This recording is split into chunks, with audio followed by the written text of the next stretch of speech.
মানুষকে বন্যা ও নদী ভাঙন থেকে রক্ষায় দ্রুত তিস্তা মহাপরিকল্পনা বাস্তবায়ন জরুরি বলে মন্তব্য করেছেন সংসদের বিরোধী দলীয় নেতা ও জামাত ইসলামীর আমির ডক্টর শফিকুর রহমান। সকালে চট্টগ্রামে বন্যা কবলিত এলাকা পরিদর্শনকালে তিনি কথা বলেন। তিস্তা মহাপরিকল্পনা বাস্তবায়নে আমাদের পক্ষ থেকে জোরালো দাবি উত্থাপন করা হয়েছে এবং সরকারের পক্ষ থেকে এই ব্যাপারে অঙ্গীকার ব্যক্ত করা হয়েছে। আমরা এখন সেই অঙ্গীকার বাস্তবায়নের অপেক্ষায় আছি। আমরা জানি প্রজেক্টটা অনেক বড়, সময় লাগবে, কিন্তু আন্তরিকভাবে কাজটা শুরু হোক, দৃশ্যমানভাবে জনগণ এটা দেখতে চায়। প্রধানমন্ত্রী তারেক রহমান চলমান দুর্যোগে সংশ্লিষ্টদের দৃঢ়ভাবে জনগণের পাশে থাকার নির্দেশ দিয়েছেন বলে জানিয়েছেন প্রধানমন্ত্রীর উপদেষ্টা ডক্টর মাহাদি আমিন।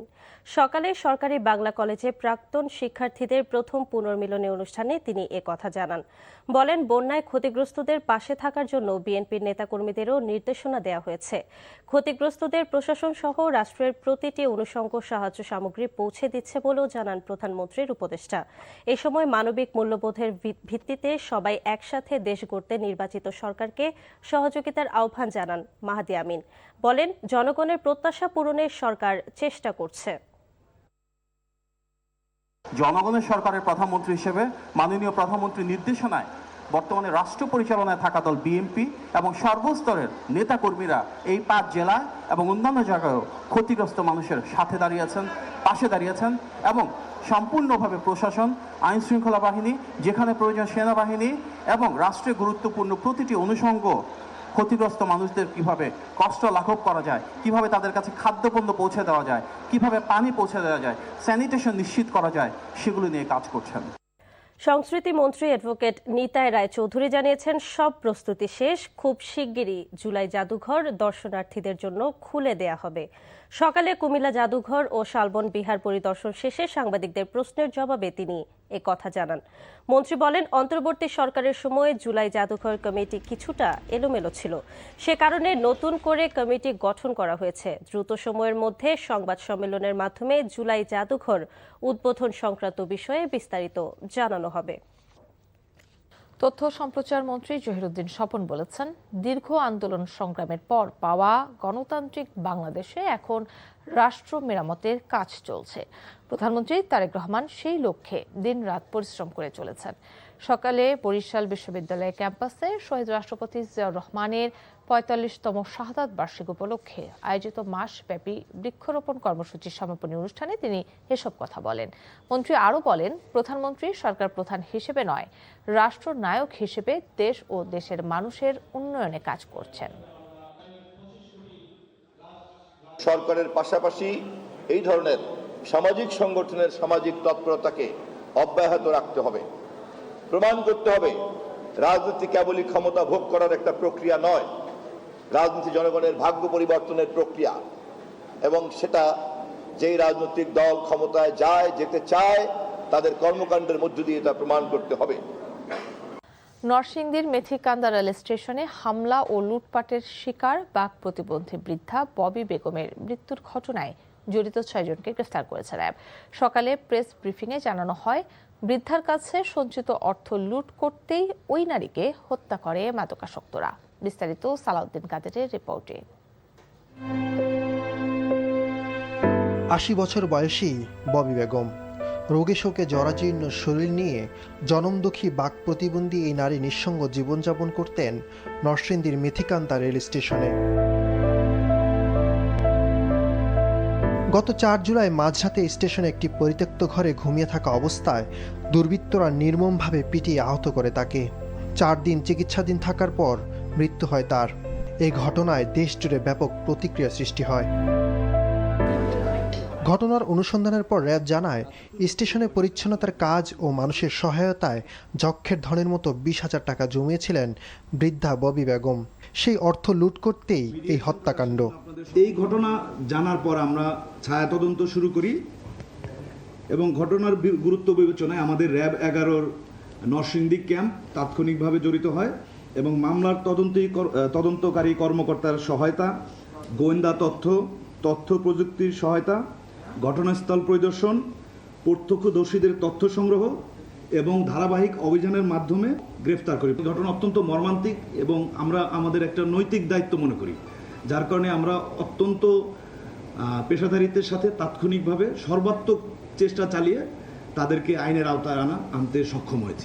এ ঘটনায় নরসিংদী ও ব্রাহ্মণবাড়িয়া থেকে 6 আসামিকে গ্রেফতার করা হয়।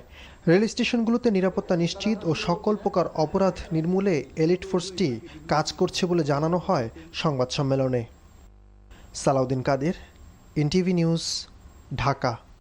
বস্তুনিষ্ঠ সংবাদ, জনপ্রিয় নাটক আর রিয়েলিটি শো এর মাধ্যমে দেশের মানুষের মন জয় করা স্যাটেলাইট টিভি চ্যানেল এনটিভির 23 বছর পূর্তি উপলক্ষে সারা দেশে নানা আয়োজন করা হয়। আগত অতিথিরা এনটিভির পেশাদারিত্বের প্রশংসা করে চ্যানেলটির আরও উন্নতি কামনা করেন। প্রতিনিধিদের পাঠানো তথ্য ও ছবিতে আহমেদ শরীফের ডেস্ক রিপোর্ট।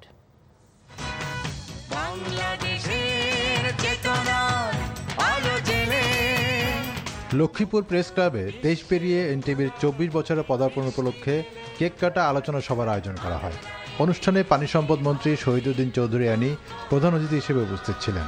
তিনি এনটিভির সকল কলাকুশলীকে শুভেচ্ছা জানিয়ে প্রতিষ্ঠানটির উত্তরোত্তর উন্নতি কামনা করেন।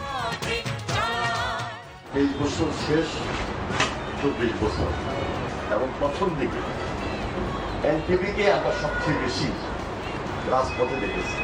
এখনো আমি মনে করছি যে এনটিভির এই কাজ আমাদের কাছে শেষ হয়ে যায়নি। নওগাঁয় বর্ণাঢ্য র্যালি, আলোচনা সভা, কেক কাটা ও বৃক্ষচারা বিতরণের মধ্য দিয়ে পালন করা হয়েছে জনপ্রিয় টিভি চ্যানেল এনটিভির 23 বছর পূর্তি ও 24 বছরের পদার্পণ অনুষ্ঠান। নওগাঁ ফুড প্যালেস মিলনায়তনে অনুষ্ঠিত এনটিভির প্রতিষ্ঠাবার্ষিকীর অনুষ্ঠানে প্রধান অতিথি ছিলেন নওগাঁ সদর আসনের সংসদ সদস্য জাহিদুল ইসলাম ধলু। এনটিভির 24 বছর পদার্পণ উপলক্ষে কক্সবাজার প্রেস ক্লাবে কেক কাটা ও আলোচনা সভার আয়োজন করা হয়। অনুষ্ঠানে আগত অতিথিরা এনটিভিকে শুভেচ্ছা জানিয়ে বলেন, সত্য প্রকাশে এনটিভি সবসময় অবিচল। নানা সীমাবদ্ধতা অতিক্রম করে 24 বছরের সফল পথ চলা গণমাধ্যমটির পেশাদারিত্ব ও জনগণের আস্থারই বহিঃপ্রকাশ। ভোলা প্রেস ক্লাবে জেলা পুলিশ সুপারের পক্ষ থেকে বিশেষ উপহার সামগ্রী গ্রহণের পর শুরু হয় আলোচনা সভা। এনটিভির প্রতিষ্ঠাবার্ষিকীকে বিএনপি জামায়াতের নেতা, প্রশাসনের কর্মকর্তা ও সাংবাদিকদের আলোচনায় প্রাণবন্ত হয়ে ওঠে পুরো অনুষ্ঠান। কেক কাটার পর র্যালি দিয়ে শেষ হয় অনুষ্ঠানমালা।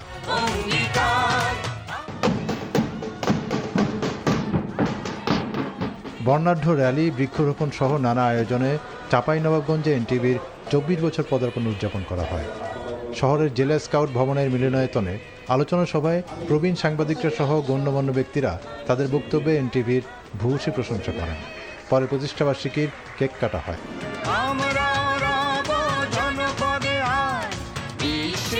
প্রতিষ্ঠাবার্ষিক উপলক্ষে সাতক্ষীরায় র্যালি বের করা হয়।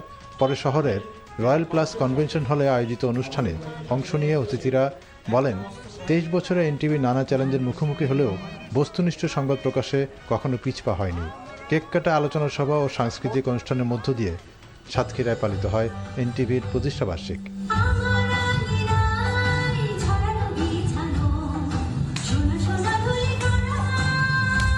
আহমেদ শরীফ, এনটিভি নিউজ ডেস্ক। বিরোধী দলীয় নেতা ও জামায়াতে ইসলামীর আমির ডাক্তার শফিকুর রহমান বলেছেন, সামান্য বৃষ্টি হলেই চট্টগ্রামের মানুষের দুর্বিষহ অবস্থা হয়। এটি স্থায়ী সমাধান প্রয়োজন।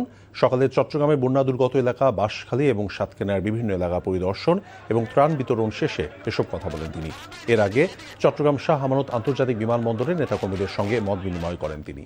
চট্টগ্রামে দুর্যোগে প্রাণহানি এবং ক্ষতিতে গভীর উদ্বেগ প্রকাশ করে তিনি বলেছেন, বিশ্বের বিভিন্ন দেশ এর চেয়েও বড় দুর্যোগ সামাল দিচ্ছেন।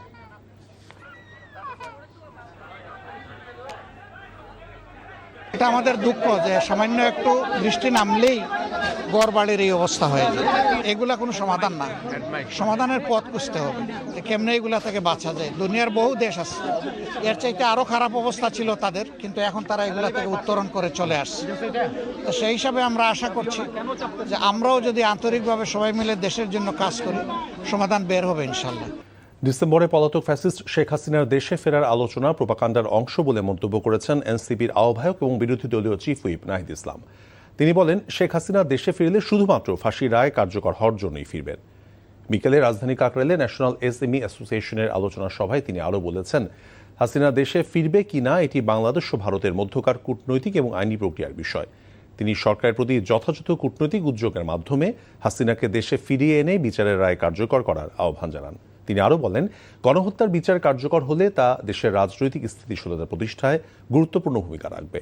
পাশাপাশি ফ্যাসিস্ট আওয়ামী লীগের রাজনৈতিক পরিকল্পনা বাস্তবায়নের চেষ্টা হলে দেশের জনগণ তা প্রতিহত করবে বলেও হুঁশিয়ার দেন তিনি।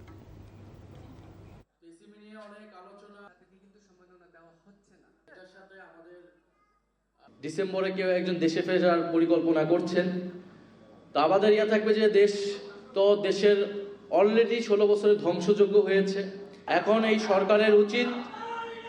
সরকারের উচিত যথাযথ কূটনৈতিক আইনি প্রক্রিয়ায় গণহত্যাকারীকে দেশে ফিরিয়ে এনে রায় কার্যকর করা। আমি মনে করি এটাও দেশের স্থিতিশীলতার জন্য একটা বড় একটা উদ্যোগ হবে।